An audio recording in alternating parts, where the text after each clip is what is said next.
दोस्तों, हमारे भारतीय सेना के चीफ यानी जनरल उपेंद्र द्विवेदी के एक बयान से पाकिस्तान में हड़कंप मच गया है। उपेंद्र द्विवेदी ने आपको बताएं कि राजस्थान के अनूपगढ़ में सैनिकों से मिलते हुए जो बयान दिया, उस बयान के बाद पाकिस्तान में जो सेना है और वहां के जो लोग हैं उनकी तो रातों की नींद उड़ गई है। असल में दो बयान एक साथ एक समय में आए। एक एयर चीफ मार्शल का बयान आया जिसमें उन्होंने बताया कि जो राफेल को लेकर झूठ फैलाया जा रहा था, असली बात यह है कि हमारी एयरफोर्स ने पाकिस्तान के, उन्होंने कहा 6 से 7 विमान गिराए, जिसमें मेंटेनेंस के लिए खड़े हुए जो F-16 थे वो भी हमने मार गिराए, यानी उनको भी पूरी तरह तबाह कर दिया। वो जो डोनाल्ड ट्रंप बार बार ये कह रहा था कि 5 गिरे, वो 5 किसके गिरे? ये सेना के जो हमारे एयर चीफ मार्शल हैं, उन्होंने जो बयान दिया उसकी वजह से अब किसी के पास जवाब नहीं बन रहा। और जो लोग आपने देखा कि भारत की विपक्षी पार्टियां हैं, वो सेना पर सवाल उठा रहे थे, मोदी से सवाल पूछ रहे थे, क्यों नहीं बताते कितने गिरे, राफेल कितने गिरे, राहुल गांधी पूछ रहा था। उन सबको एक करारा जवाब है, क्योंकि एक सेना का जनरल, एयरफोर्स का चीफ यदि बोलता है तो उसको किसी पॉलिटिक्स से कोई लेना देना नहीं है, और वो कभी भी ऐसी बात नहीं बोलेंगे जो सेना के बारे में झूठ हो, क्योंकि वो तथ्य है। खुद लोग ऑपरेशन सिंदूर में जो सहभागी रहे हैं, अगर उनको लगेगा हमारा चीफ पॉलिटिक्स के कारण झूठ बोल रहा है तो छवि खराब उसी की होती है, और इसलिए इस तरह का बयान बड़ा सोच समझ के दिया जाता है। एयर चीफ मार्शल ने कई मौकों पर यह बताया, और आपको याद होगा जो चीफ मार्शल भारती थे, वो जब प्रेस कॉन्फ्रेंस करते थे ऑपरेशन सिंदूर के बाद उन्होंने साफ बताया हमारे सभी पायलट सुरक्षित हैं। लेकिन विपक्षी पार्टियों को तो सबूत चाहिए, एयर स्ट्राइक हो या सर्जिकल स्ट्राइक हो। लेकिन अब एक साथ बयान आया, और आपको बताएं कि सेना प्रमुख जो हमारे उपेंद्र द्विवेदी है, उन्होंने सैनिकों से बात करते हुए यह कह दिया कि ऑपरेशन सिंदूर जो पार्ट 1 था, हमने थोड़ा धैर्य रखा, लेकिन हर बार ऐसा नहीं होगा। उनके इस बयान के बाद उन्होंने सैनिकों को यह भी कहा कि भगवान ने चाहा तो हमें एक बार फिर से मौका मिलेगा, तैयार रहिए। अब ये तैयारी क्यों बताई गई, मैं आपको बताता हूं। असल में क्या है कि हमने ये तय कर दिया, भारत सरकार की, मोदी सरकार की एक नीति है कि आतंकवाद के मुद्दे पर उन्होंने बिल्कुल स्पष्ट बोल दिया है, यदि पाकिस्तान की तरफ से कोई भी आतंकवादी गतिविधि होगी तो हम इसको भारत के खिलाफ युद्ध की संज्ञा देंगे। उन्होंने कहा टेररिज्म वो जो है ट्रीट किया जाएगा युद्ध की तरह, और इसलिए फिर युद्ध में कोई नियम कायदा कानून नहीं होता, दुश्मन को नेस्ता नाबूद करना ही सेना का लक्ष्य होता है। और इसीलिए जब यह कहा गया है, यही शब्द हमारे सेना के चीफ उपेंद्र द्विवेदी ने कहा, उन्होंने कहा कि अगर पाकिस्तान को मानचित्र पर अपनी जगह बनाए रखनी है तो उसे हर हाल में राज्य प्रायोजित आतंकवाद बंद करना होगा। ऑपरेशन सिंदूर पार्ट 2, उन्होंने कहा ऑपरेशन सिंदूर पार्ट 2 में भारत संयम भूल जाएगा। तो ये मैं आपको बताना चाहता हूं कि इस बार भारत देश पूरी तैयारी के साथ है, और इस बार वो संयम नहीं रखेगा जो सिंदूर 1.0 में हमने संयम रखा था। इस बार हम आगे की कार्रवाई करेंगे, और कुछ ऐसी कार्रवाई करेंगे कि हो सकता है पाकिस्तान को सोचना पड़े कि उसे इतिहास में, भूगोल में रहना है कि नहीं रहना। अगर उसे भूगोल में अपनी जगह बनानी है तो उसके लिए उसे जो स्टेट स्पॉन्सर टेररिज्म जिसको हम बोलते हैं, यानी कि उसका देश जो टेररिज्म को स्पॉन्सर कर रहा है उसे रोकना पड़ेगा। तो आप अपनी पूरी तैयारी करके रखिए, और अगर परवरदिगार चाहेंगे, भगवान चाहेंगे, वाहेगुरु चाहेंगे तो बहुत जल्दी ही आपको मौका मिलेगा। उसके लिए ऑल द बेस्ट। जय हिंद। अब इस बयान के बाद खलबली मची क्यों है? असल में क्या है कि आप देखते हैं कि नवंबर में, अक्टूबर के लास्ट और नवंबर में कश्मीर के अंदर बर्फ पड़ना शुरू हो जाता है, और जब नवंबर में बर्फ पड़नी शुरू हो जाती है तब कोई भी ऊंची ऊंची चोटी पर चलता हुआ व्यक्ति दूर से दिखाई देता है, कोई एक्टिविटी नहीं हो सकती। और इसीलिए आतंकवादी हर बार सर्दी का सीजन शुरू होने से पहले भारत की सीमा में घुसपैठ करने की कोशिश करते हैं।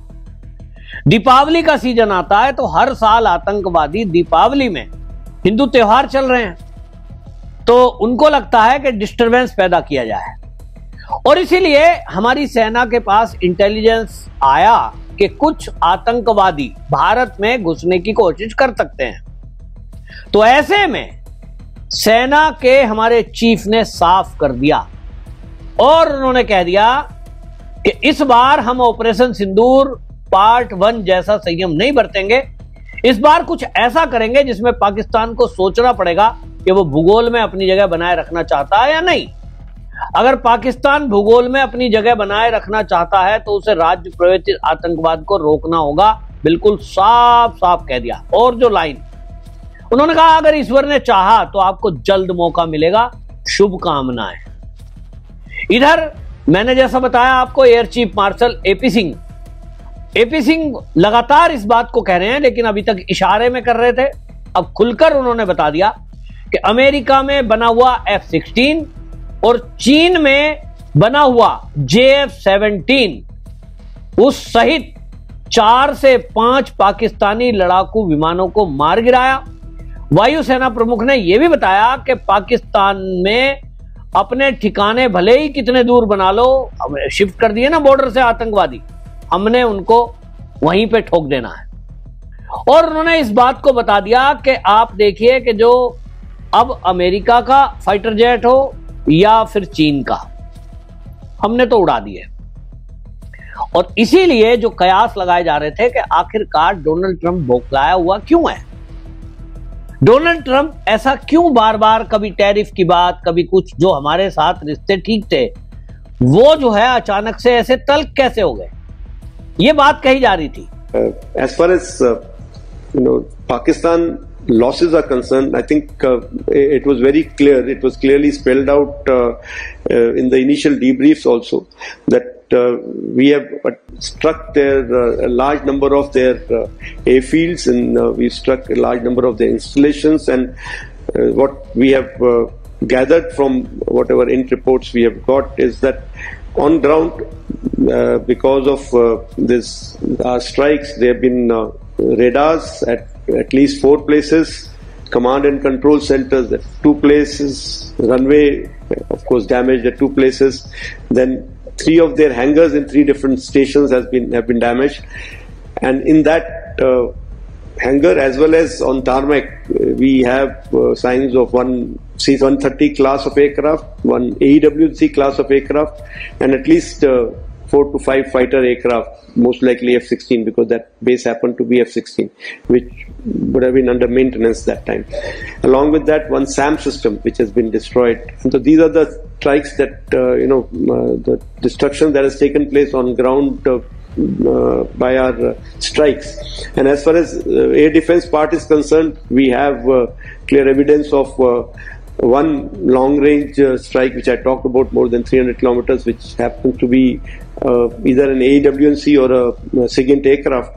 Along with that, 5 fighters, that high-tech fighters between F-16 and JF-17 class is what our system tells us. तो देखिए, हम भारत की सेना हमारी बिल्कुल क्लियर कर रही है।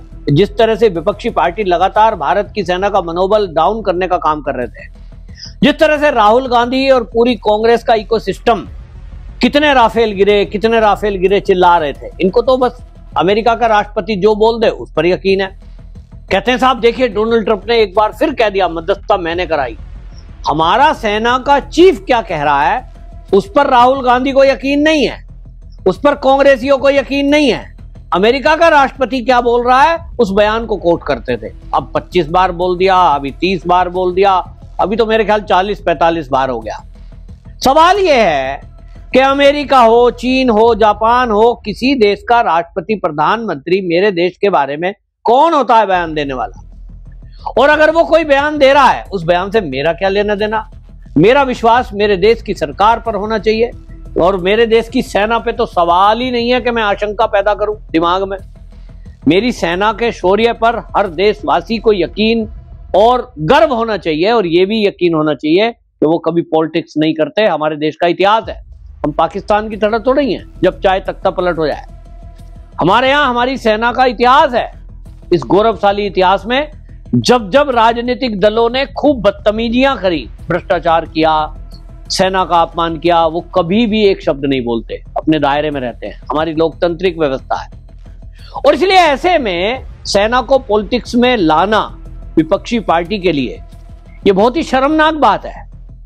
सेना को कम से कम इस दायरे में नहीं लाना चाहिए। जब सैनिक नहीं बोल रहे तो आप क्यों बोल रहे हो? लेकिन ये बौखलाहट दिखाई देती है। क्यों? क्योंकि इनको लगता है देश की आजादी के बाद से मोदी के आने तक कभी तो ऐसा हुआ ही नहीं। आतंकवादी तो कोई ऐसा दिन नहीं जब बम नहीं फूटते थे, कश्मीर हो या दिल्ली हो। जैसे ही मोदी आए उन्होंने जो नीतियां बनाई, धारा 370 हटाई, नोटबंदी की, आतंकवाद पर प्रहार किया और स्पष्ट कर दिया कि हम घुस के मारेंगे। तो अब दुनिया ये देख रही है कि भारत तो अपने डिसीजन ले रहा है, शक्तिशाली हो गया है, आतंकवाद के मुद्दे पर जहां चाहे वहां ठोक देता है और अब तो परमाणु ठिकानों तक पे बात आ गई है।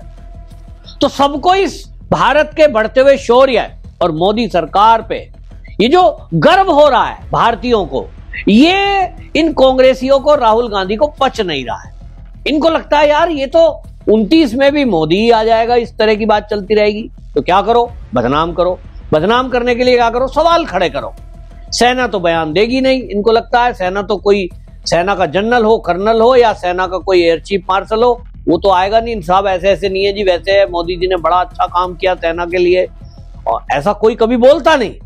तो ये राहुल गांधी को लग रहा था वो बोलेंगे नहीं और तुम्हारा झूठ चल जाएगा। लेकिन एयर चीफ मार्शल सिंह साहब का और हमारे जो सेना के जनरल हैं उपेंद्र द्विवेदी, इन दोनों का जो बयान आया है, इस पे कांग्रेस समेत पूरी विपक्षी पार्टी जिस तरह से सवाल आज तक उठा रही थी, उस नैरेटिव को पूरी तरह ध्वस्त कर दिया है। दूसरी तरफ चीन हो या पाकिस्तान या अमेरिका, उसकी टेंशन बढ़ा दी है, क्योंकि अमेरिका के लिए बड़ा ये बेइज्जती वाली बात है कि उसके फाइटर जेट भी कोई कमाल नहीं कर पाए ऑपरेशन सिंदूर में। तो भारत की सेना का शौर्य, हमने घुसकर मारा, जहां चाहे जितना मारा, और हम जो चाहे कर सकते हैं हमने दिखा दिया। कांग्रेस के उत्तर प्रदेश के प्रदेश अध्यक्ष हैं अजय राय। वो कहते हैं कि साहब सेना के जनरल का जो बयान आ रहा है, मैं इस पे यकीन नहीं रखता। इन कांग्रेसियों की मानसिकता देखिए कि ये सेना के जनरल को ये कह रहे हैं कि मैं उस पर यकीन नहीं करता। तो किस पे यकीन करोगे? पाकिस्तान के जनरल पे, चीन के राष्ट्रपति के बयान पे, अमेरिका के राष्ट्रपति के बयान पे? यह है कांग्रेस की मानसिकता। तो अब देश को तय करना है कि इन विपक्षी पार्टियों का और खासतौर पे कांग्रेस का इलाज क्या है। ये जो झूठ फैलाते हैं, देश का अपमान करते हैं, अगर भारत के बारे में कोई अपमानित बात कर रहा है पाकिस्तान या चीन या अमेरिका के साथ, भारत के 5 राफेल गिरा दिए, इनको बड़ी खुशी हो रही है। उसी झूठ को फैला रहे हैं जो दुश्मन फैला रहा है। तो ये पूरे देश को देखना चाहिए कि देखिए ये जो राजनीतिक पार्टी है, कांग्रेस है, कांग्रेस और बाकी है, ये पाकिस्तान के साथ हैं या भारत के। अगर भारत के साथ होते तो कोई झूठ फैलाने की कोशिश भी करता तो राहुल गांधी को कहना चाहिए, नहीं, हमारे देश की सेना का शौर्य पर हमको यकीन है, हमारी ही सेना ने मारा है और घुस के मारा है, हमारा कोई नुकसान नहीं हुआ, क्योंकि हमारा सेना का एयर चीफ ये कह रहा है कि हमारा सभी पायलट सुरक्षित है, तो सुरक्षित है। लेकिन कांग्रेस का कल्चर देखिए कि उसका पूरा इकोसिस्टम, और अब तो प्रदेश अध्यक्ष का बयान है कि वो सेना के जनरल के बयान से यकीन नहीं रखते। अब इससे बड़ी नीच हरकत क्या हो सकती है, अब आप ही तय करें। आपकी इस पर क्या राय है, कमेंट में जरूर लिखें, वीडियो शेयर करें। वंदे मातरम।